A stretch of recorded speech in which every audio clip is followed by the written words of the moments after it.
চলো stick noodles বানানো যাক। আমি এখানে পেঁয়াজ, মরিচ, ধনেপাতা নিয়ে নিয়েছি। এখন আমি নুডলসগুলো 3 ভাগ করে নিলাম। তুমি তোমাদের পছন্দ সাইজ অনুযায়ী করে নেব। তো নুডলসগুলো আমি সিদ্ধ করে নিব। সিদ্ধ করা শেষ। এখন আমি ছাঁকনি দিয়ে ছেঁকে ভালোভাবে এগুলো ঠান্ডা করে নিব। চুলায় কড়াই দিয়ে দিলাম, তেল দিয়ে এখানে পেঁয়াজ মরিচ দিয়ে দিব।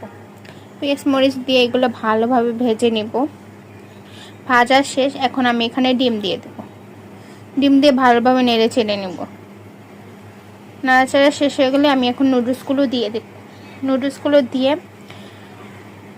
এখানে আমি লবণ দিয়ে দিছি, জিরা গুঁড়ো, ধনিয়া গুঁড়ো আর হাতে বানানো একটা সব রকমের মশলা এখানে আছে, আর ধনেপাতা দিয়ে ভালোভাবে নেড়ে চেড়ে নেব। আমি কিন্তু এখানে শুধু একটা ডিম আর ঘরে বানানো মশলা দিয়ে নুডলসটা বানাইতেছি। আমি বাহিরের কোনো মশলা এখানে ইউজ করি নাই। এভাবে তোমরা ট্রাই করে দেখতে পারো, খুব মজা খেতে কিন্তু। এই যে নুডলসটা আমার হয়ে গেছে, এখন আমি বাটিতে বেড়ে নেব। তো কার কার রেসিপিটা ভালো লাগছে অবশ্যই কমেন্ট করে